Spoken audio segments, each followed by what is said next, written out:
to be able to tame this particular trend as we edge closer to the August polls. And of course, joining me for this conversation tonight is Danvas Makori, who is a commissioner at the National Cohesion and Integration Commission. Thank you for creating time for us. Thank you for having me. All right, fresh from Nakuru, a great peace concert, I must confess, that you had there. It was quite big, actually. And we were just there for 2 days for peace caravan, and then it did peace concert. It rained, and people still waited until the concert was over. So very good. Yeah, I had fun too. All right. Yeah. Perhaps one would ask, what was your biggest take home from this, just coming a few days to the August polls? What is it that... Two things. One, people are quite enthusiastic about the peace on matters election. They came in droves, especially young people who usually ones are used to cause violence or are incited. They were. Number two, there's no appetite for violence. I mean, people, I don't think, generally speaking, we've been across the country, apart from just community engagements that we do and the community dialogues, the peace caravans, like even the big concert we did in Nakuru, people just don't have that appetite anymore. And it's them who putting pressure on the leaders to make sure they don't incite them. So actually, it's a good thing, what we have seen actually ourselves. Yeah. Makes your work easy as a commissioner. Absolutely, absolutely. And actually, for me, our country has grown. I think for me, it's really exciting to see our country growing. Yeah. See, we always say in theory, peace starts with you, but now when you see it on the ground, people really embracing it, people actually championing peace individually, especially in areas where our country has faced challenges in the previous years. I think it's a good thing. Yeah, true. Yeah. The reason actually we have you tonight is just because 2 days ago, you on behalf of the Commission, threatened to recommend a suspension of Facebook in Kenya and gave a 7-day ultimatum. I just want to understand a bit of a background from this because it elicited mixed reactions in the country. Just hearing that Facebook might be suspended in the country. There must have been something that informed that. Tell us a bit about that. No, there is actually. We have our commission, social media monitoring unit. It's called MMU, that's what we call it. It's a 12-man team that all they do is monitor social media, all of them, social media platforms. Prior to this, we as a commission have chosen a collaborative approach with all media companies, including social media platforms. We met with Google last year, we met with Facebook in April, we met with TikTok, Twitter, and even local media houses. We have a lot of partnerships with them. That's why also we come to this, because media is a powerful tool in a democracy, and we've seen it. In that framework of cooperation, one of the things we do and hope is that when there's an issue, you address it quickly. Now, on the local media, as far as it's concerned, you guys have been outstanding. You're doing a fantastic job making sure there's peace message. The challenge comes now with social media platforms. We've had issues whereby when we have insightful videos or messages or posts, there's something called a takedown. They are not being taken down. There's 2 reports that have come out. One, I think, in June. It was very extensive. It was a story, in the Washington Post actually, and it was. I mean, people were shocked to see. I mean, Facebook had allowed videos, some of them very, very gruesome videos, people being beheaded for 6 years. Facebook become the recruiting ground for extremists in Kenya. It was planned on Facebook and executed on Facebook. And we've raised those issues, especially with the hate speech videos. There hasn't been. So when the report came the other day, actually, that's what we're receiving. Actually, it was so bad that they really couldn't print or give you media to see what the post they put on Facebook. I mean, it's really bad things that Facebook had allowed. Okay, so we told Facebook, and that's how we had this discussion. I mean, it's high time you do it. Now, my problem with them, our problem with them is this: in the US.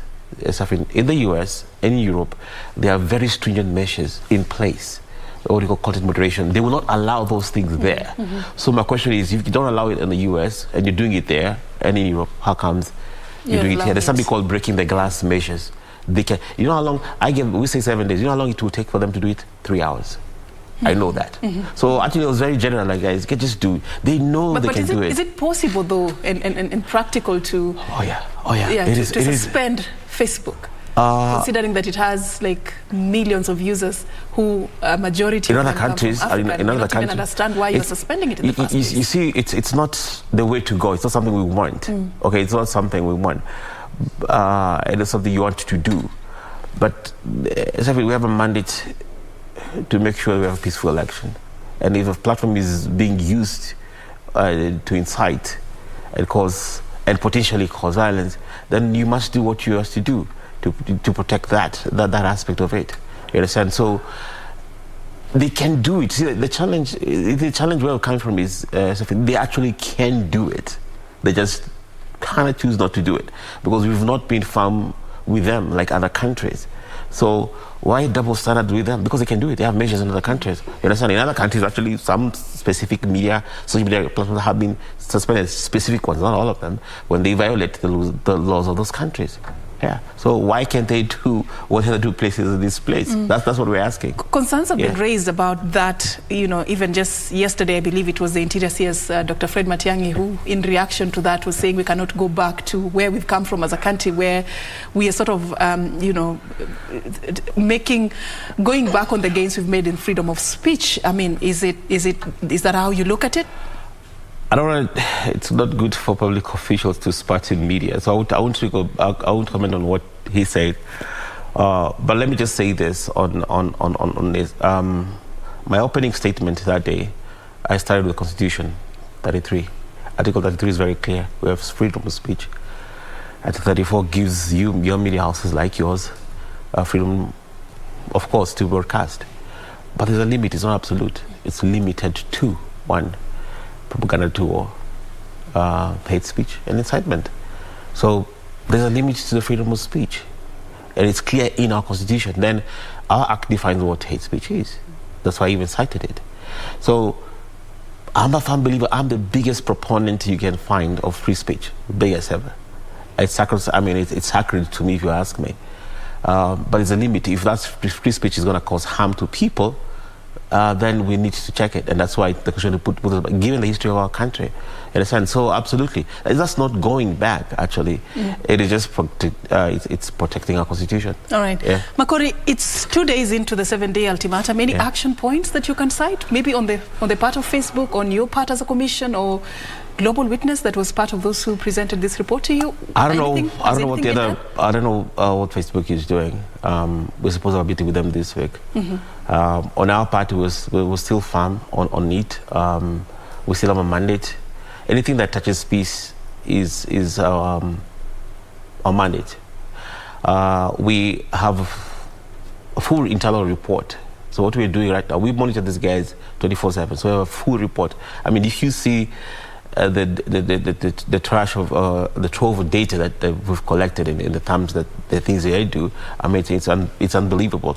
So on their part, I don't know what they're doing. Hopefully, they can actually listen to what we're saying. It was an advice. Just do the right thing. You understand? And it wasn't just a threat. We're just saying we will comment. We don't have a power. It's just a recommendation. So our stance is very simple. Just do the right thing because they can do it. So on our part, we are still waiting to hear from them. We'll meet with them hopefully this week, and hopefully we can resolve this. I mean, we've asked for very simple things, very, very simple things, which they can do. All right. Yeah. Let's talk about the uniqueness of the level of hate being spread online. Yeah.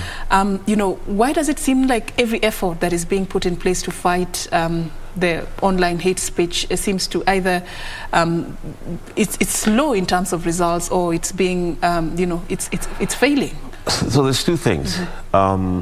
A uniqueness that we've noticed also as we do investigations is the fact that a lot of people or groups that actually are spewing hate or inciting, actually a number of them in the country to begin with. They're in the US, they're in the UK. And that's why, again, we're telling Facebook, we got to do something about this. Because I can't go arrest somebody who's inciting somewhere in Germany. You understand? Secondly, a lot of people use pseudo accounts, pseudonyms.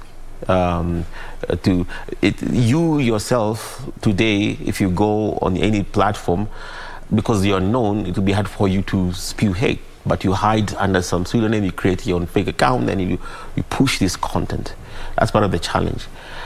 Thirdly, there is a threshold now of evidence, because to investigate this, some of these investigations we've done take months. But by the time you investigate, you track somebody, you discover who they are, and then look for them. I mean, it's months, then take to the court. The threshold is quite high. So that's on the legal side, it is very, very difficult to deal with. You understand? That is why now, you know, it's incumbent upon social media companies to do what is right, even their own guidelines. Do you know that every post that we've had flagged violates Facebook's internal guidelines? Forget about just even their own guidelines. So we're saying, listen, just follow your guidelines.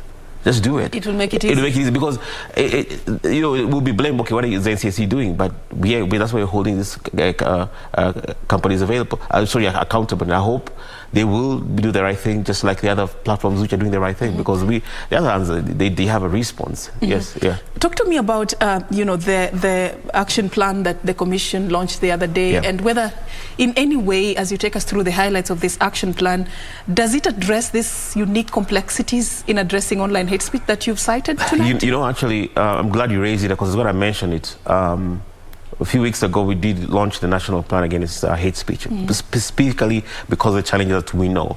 What we've purposed as a commission is to be proactive, not to be reactive.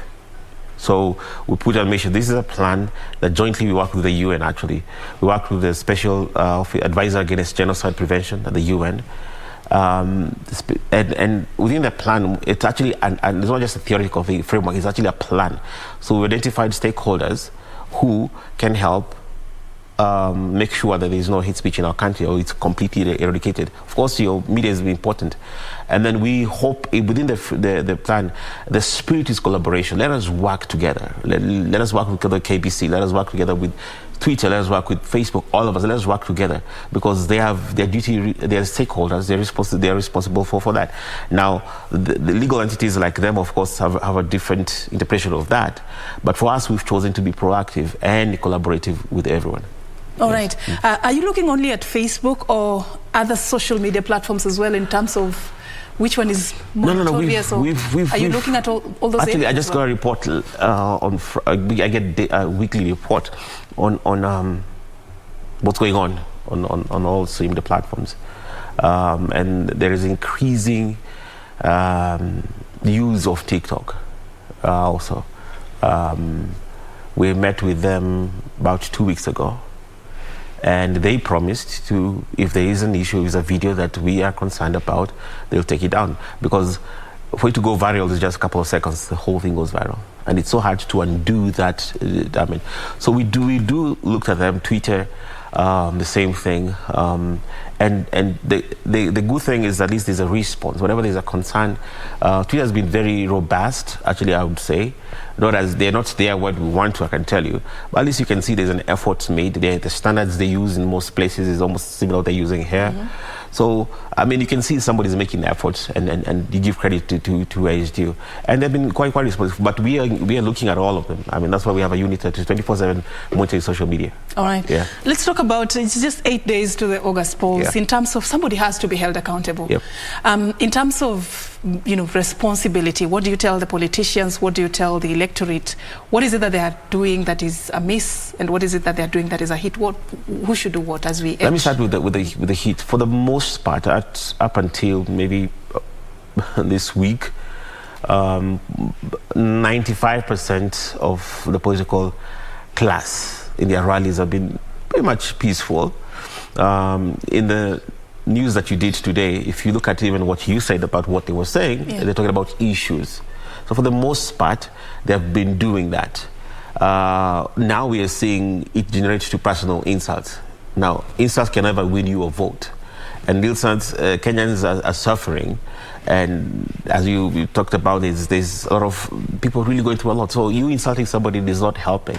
So that's the missed part, I would say. For the Kenyans, I mean, it's a few days. Most of them have made up their mind. We've seen many polls coming up.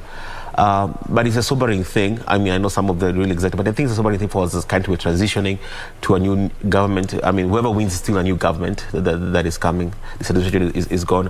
I think for Kenya, it's just I would say, to admonish them to think, to be sober, to think beyond now, because we are so myopic sometimes and transient, okay?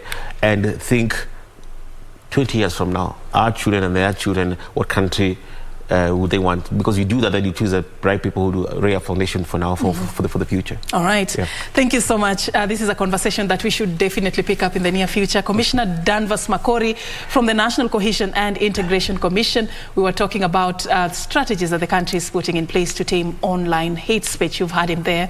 A call for Kenyans and to the politicians. My name is Serfine. Thank you so much for watching Sunday Express tonight. Have a good night and God bless.